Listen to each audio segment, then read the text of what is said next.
Gentiles amigos, bienvenidos a Voces Críticas. El regreso a clases es el tema que nos ocupará en los próximos minutos con el doctor Alejandro Rodríguez, doctor en educación por la Universidad de San Francisco en California. Él, de hecho, está en Berkeley, imagínense.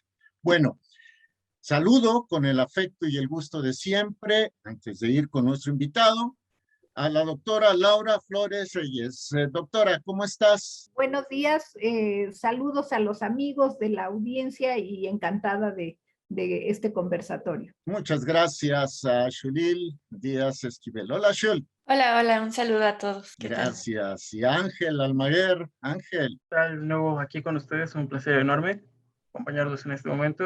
Gracias. Doctor, ¿cómo está? No lo escuchamos. Un gusto, Shulil, compartiendo este espacio ante esta situación que se presenta, ¿no? Un regreso a clases con muchas interrogantes de parte de algunos, con mucha tranquilidad de parte de otros y con cierta confusión de parte de varios. Pues doctor, si no tiene inconveniente, comenzamos la charla con la doctora Laura Flores Reyes, ¿le parece? Adelante. Doctora, te toca. Claro que sí. Doctor, usted en el liderazgo preventivo nos habla de el compromiso a los niveles organizacionales, el compromiso a reconocer el nivel organizacional. ¿Cómo será este compromiso ahora con los papás, los maestros, los estudiantes que regresan a clase? Sí, doctora, muchas gracias.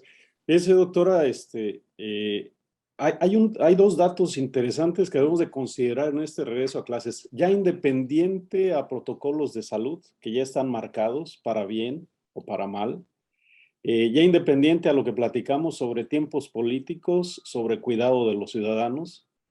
Y me parece que el regreso a clases en educación básica va a tener dos frentes que ya los maestros están comenzando a afrontar. Y será todo un reto organizacional si hablamos de la propuesta educativa mexicana como una organización, ¿no? Uno es que van a llegar chicos con retraso de aprendizaje y van a llegar chicos con pérdida de aprendizaje y retraso en el aprendizaje.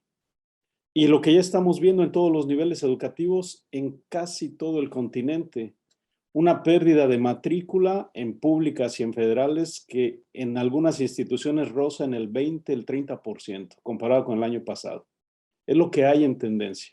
Entonces, esto es lo que van a encontrar los compañeros maestros y la realidad que las familias van a tener que afrontar. Chicos que olvidaron mucho de lo que aprendieron, si es que lo aprendieron, y chicos que traen problemas de lectura básica, que traen problemas de matemática básica, que los pone frente a esta realidad de un año y fracción sin escuela, sin acompañamiento, que los pone en una desventaja en los siguientes 10 años de pérdida de aprendizajes de 1 año y medio a 3 años. Imagínense la situación y la dimensión del problema que los maestros van a tener que afrontar. Los primeros meses seguramente será intentar rescatar a los que traen aprendizajes olvidados e intentar generar algunas estrategias para balancear lo que se encuentre. Eso es más o menos lo que hay. Y me parece que la pregunta que usted plantea, tendríamos que considerar algunos aspectos. El primero es recuperar al alumno como el centro de la propuesta de aprendizaje. En el momento en que nuestro sistema educativo se centre solamente en resultados internacionales, en el momento en que se vuelva solamente un discurso político, ahí perdimos la educación en sí. Tendría que regresar a decir qué necesita el alumno. Y este es un reto grande para el docente y para el mismo sistema educativo. Me parece que a nivel público será algo muy, muy complicado. Posible, tal vez, si hay voluntad, si hay interés, si hay trabajo colaborativo entre padres, docentes y directivos. En caso contrario, es una expresión que hay que utilizar, ¿no? Tendríamos que centrarnos en la necesidad del alumno, cada alumno. Así como fue la pantalla donde no había fila 1 y fila última, así tendría que ser el regreso a clase, sea híbrido o no. Entonces me parece que es un elemento a considerar organizacionalmente. El segundo es, me parece que será pensar en ir flexibilizando, que ya lo están haciendo muchos docentes, la dinámica de aprendizaje y de evaluaciones. Los chicos aprenden en todos lados. No tenemos sistemas de evaluación que logren medir todo. Hoy se habla de aprendizaje situado, es uno de los booms que hay ahorita en México, ¿no? Entonces, realmente en el fondo es centrarte en la persona y en el momento en el que se encuentra en el proceso de aprendizaje. Suena bien porque junto a ello viene la propuesta de tutorías, de acompañamiento, y en el papel está bien. En la realidad solo pensemos cómo pones a moverse toda una maquinaria organizacional que ha sido pensada para un maestro que entrega un contenido y que evalúa en ciertos periodos de tiempo.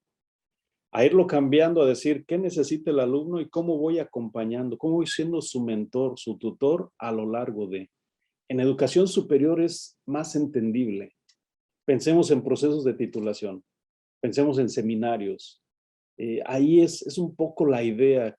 Si permease hacia educación media, superior y básica, estaríamos hablando que hay estudios que lo sustentan, que es posible revertir esta posible catástrofe de retraso en el aprendizaje y pérdida del aprendizaje. Entonces es un segundo elemento organizacional. El tercero, ya lo habíamos platicado, solo lo menciono. Seguir trabajando colaborativamente. Ni podemos todo, ni podemos solos. Eso ya es un dato real. El cuarto me parece que es la comunidad de aprendizaje.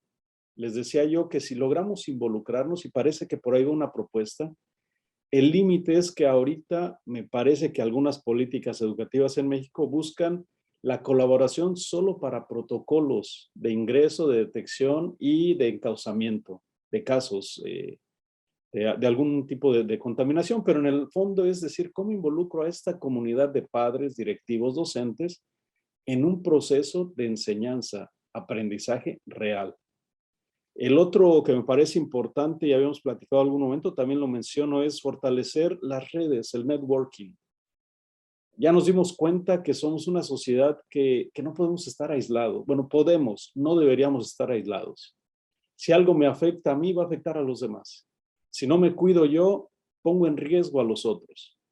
¿Cómo fortalecemos estas redes en la escuela? Con la gente, con las instituciones, con los comercios, con los grupos que hay alrededor de la escuela, buscando el cuidado, buscando el aprendizaje. Y me parece que otro elemento que se ha manejado mucho es la cuestión de repensar la pedagogía en situaciones híbridas. Y ahí me parece, quiero puntualizar, si quieren lo profundizo más adelante, una estrategia clave para aprendizajes híbridos es la presencia intencionada del docente. No hay un docente con ganas de enseñar, sea híbrido, sea presencial, sea bancario, sea tradicional, sea como sea, está condicionado. Es recuperar, fortalecer al docente en este plano de organización. Y me parece que otro elemento que hoy se marca mucho es la cuestión de estos ecosistemas educativos locales. Elementos globales que sabemos que afectan. Ahorita acaba de salir un documento interesantísimo, preocupante, sobre la situación de calentamiento global a nivel mundial. Bastantes científicos planteando qué está pasando y qué se avecina. Y viene el reto para el educador, es decir, tendremos como humanidad que llegar al borde del precipicio para decir, hay que cambiar en algo. O podemos ser preventivos, como lo planteo en uno de los textos de los varios libros que he escrito, y decir, antes de que la situación nos alcance, preparemos preventivamente los mejores escenarios. No sé, más o menos, intento responder, doctor, a esta pregunta que es compleja y espero dar pistas de reflexión y profundización para quien nos escucha y para quien esté interesado en el tema. Nos recupera la fortaleza y esa intención de docente, de colaborar con el aprendizaje y sobre todo el liderazgo de estas generaciones. Gracias, doctora. Vamos con Shulil Díaz Esquivel. Shul. Pues nuevamente es un tema complicado, como lo dice doctor. Me quedé con algo que dijo al inicio de su respuesta, que es la parte política de cómo están haciendo organización, bueno, la organización de el aprendizaje y pues hace poco me empecé a enterar que ya cambiaron los textos, los libros de texto gratuito y como si lo están haciendo un poco más político, pues es que nunca lo dejan de hacer de esa forma, pero quieren implementar nuevas estrategias, involucrarlos más con el arte. Mm, Ay, es que, ¿cómo explicarlo? Todavía no puedo lograr reestructurar mi pregunta, pero ahí voy, deme tiempo Sí, y yo creo ahorita que, la... Xulil, yo te ayudo en esta parte. Fíjate que cuando hablamos de cuestiones políticas, la buena política en la expresión más clásica es buscar el bien común, buscar que la polis logre objetivos comunes en beneficio de este ámbito social. Socializamos porque nos necesitamos uno al otro. Socializamos porque la vida se hace un poco más fácil. Resulta ahora que mucha de la dinámica política, y lo manejan politólogos y filósofos de la política, en decir, se ha ido manejando de otra manera ya. Uno, es tan complejo el problema que ya solo lo administran. Y por desgracia, tristemente tenemos la expresión de un expresidente que hablaba sobre el crimen organizado y dijo, pues no lo vas a acabar, administralo. Y fue terrible, se fueron a la yugular de esa persona. Ujú. Tú dices, hoy parece que es la dinámica. Mientras no afecte el caminar, el cobro de impuestos, los salarios, que camine como va. Índices de violencia altísimos en México y Latinoamérica, pero el discurso es otro, porque los datos son otros. Esta dinámica de una sociedad que se está desmoronando en muchas cosas, ¿no? Jóvenes que egresan con toda la ilusión y no hay trabajo. Y si hay trabajo está pauperizado. Y viene esta situación de decir, ¿vale la pena invertir en una sociedad que se prepara?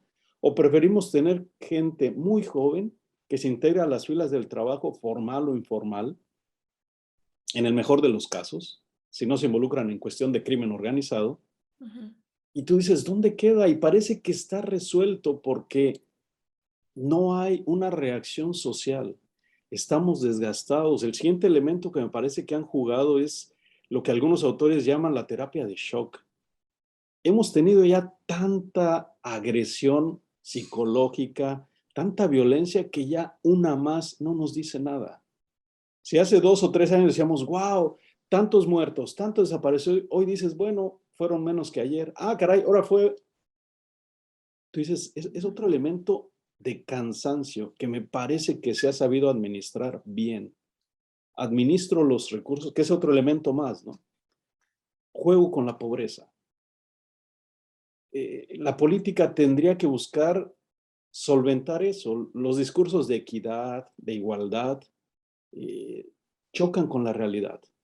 Ni todos estamos en la misma línea de salida, ni a todos se nos dan las oportunidades y los elementos necesarios para avanzar.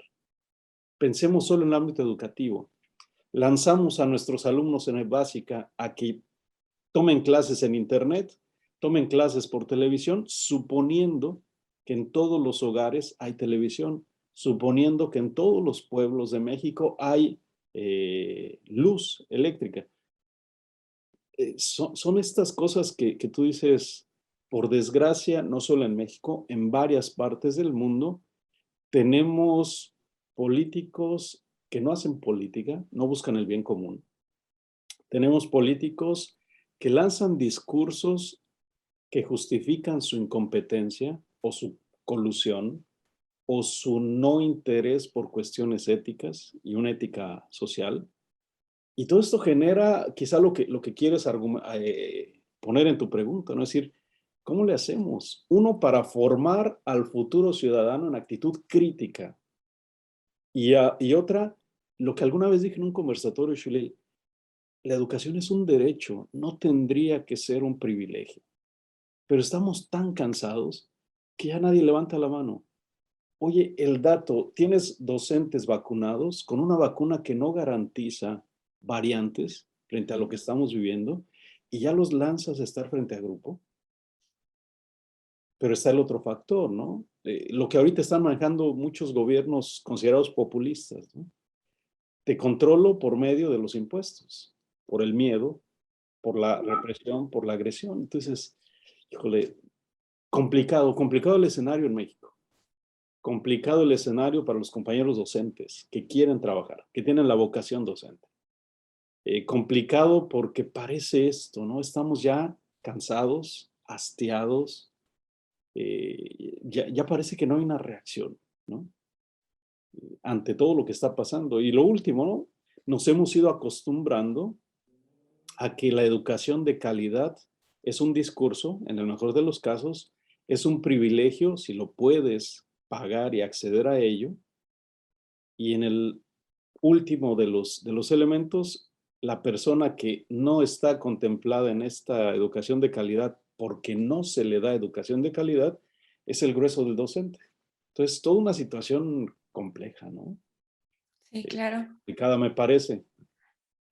Sí, justo creo que la pregunta adecuada para esta respuesta sería, ¿cómo es que la educación se vuelve política? Mm. Y en el fondo hay un documento por ahí, Shulil, que sería otro conversatorio quizás, donde se afirma, varios autores estamos afirmando decir, educar es servir y se educa para servir. Todo un tema frente a la situación política, frente al calentamiento global, frente a este cuidado, a esta responsabilidad que la pandemia nos puso traslúcidamente, decir, o te haces responsable y te cuidas a ti y cuidas el medio ambiente, o la cosa va a ser ya, no solo pensar que en algún pueblo perdido del subdesarrollo le va a pasar algo, no. Toda la sociedad, la humanidad misma está en esta dinámica. Les reitero, acaba de ser publicado pues, este documento. ¿Qué está pasando con el calentamiento global? Preocupante los datos que se están dando. Interesante, sí.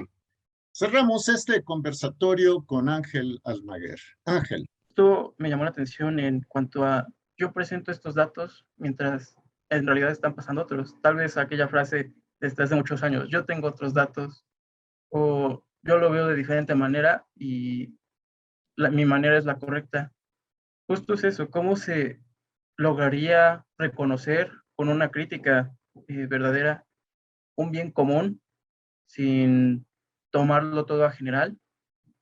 Y a su vez, junto con esto, ¿cómo se podría llevar en un futuro a diferentes situaciones? ¿Cómo se podría dispersar? ¿O qué es lo que sucedería? Híjole, Ángel, es bien compleja la respuesta posible porque en el fondo muchas veces se habla de la voluntad de querer hacer algo. Y es muy complicado porque ahí tocas la jerarquía de valores, el punto de partida frente a la realidad. Y cuando te encuentras en una situación de negación, por cualquier motivo, sostener algo, impulsar alguna cosa, mantenerte en, es muy complicado. Es muy, muy complicado. Y ahí es donde yo vuelvo a plantear, me parece que frente a estas dinámicas donde hay necesidad de organizarse el tercer sector, que también ha sido muy, muy golpeado. Y decir, oigan, tenemos que recuperar lo que la Constitución en nuestro país nos da a los ciudadanos. Y tenemos derecho a organizarnos, pero también ya ha sido toda una dinámica de todo aquello que parece que está contra lo propuesto, tiene que ser descalificado. Cuando necesitamos el segundo elemento, ¿no? La mesa de diálogo, pero un diálogo honesto, donde no son ni tus datos ni mis datos, es la evidencia que presenta una dinámica multidisciplinar. Porque si yo me acerco al problema educativo solo como pedagogo, perderé de vista la parte económica, perderé de vista la parte legislativa, perderé de vista la parte de salud. Tendría que ser una mesa donde nos sentemos varios. Me parece, Ángel, que en general cuando comenzamos a tener líderes que pierden de vista esto, que hoy la sociedad es muy compleja, que hoy la sociedad necesita trabajo colaborativo, que hoy no podemos entendernos sin el aporte de las diferentes disciplinas, con diferentes expertos, con perspectivas diversas, complementarias, a veces contradictorias, difícilmente, se volverá un discurso muy cerrado en el sentido de que no acepto más. Y esto se presenta en muchos, muchos lados. Es una tendencia, me parece, ante la incertidumbre y complejidad de la sociedad. Prefiero lo seguro a intentar caminar en versión beta, en versión de estar continuamente modificando, mejorando. Y suele pasar. Y eso junta intereses no revelados, junta a esa propuesta situaciones de no formación clara, no interés por otras cosas que no sean la política, al estilo que se ha llevado ahorita, complejo. Pero regresando al punto de nuestro conversatorio, me parece que la educación, regresando a la escuela, tendrá muchos elementos a considerar y quizá para la educación superior será un tema, ¿no? Cómo hacer que el estudiante de nivel superior se forme en la conciencia cívica, se forme a la dinámica de participar activamente en la sociedad. En defensa del bien común, en defensa de los derechos que están en nuestra Constitución. Pues interesantísimo, salvo mejor opinión de las personas que gentilmente ven este conversatorio. El tiempo ha concluido casi, nos quedan ya unos cuantos minutos. Simplemente, doctor Ashul Ángel, me gustaría lanzar al viento una pregunta. Dejarle a usted que nos ve una pregunta. ¿A quién o a quiénes les conviene que haya nulo aprendizaje o haya pobreza de aprendizaje? Está claro que la sociedad pierde. Está claro que buena parte de nuestros niños, de nuestros jóvenes, de nuestros universitarios, con este sistema pierden. Pero ¿quién gana a nivel local y quién gana a nivel global? Y con esto, pues, no me queda más que darle las gracias, como siempre, al doctor en educación por la Universidad de San Francisco, Alejandro Rodríguez. Doctor, qué privilegio, como siempre. Gracias, Jorge, un gusto, doctora. Gracias, Ángel, un gusto verte, Shulil. Muchas gracias. A la doctora Laura Flores Reyes, a Shulil Díaz Esquivel y a Ángel Almaguer. Gracias a todos, a todas.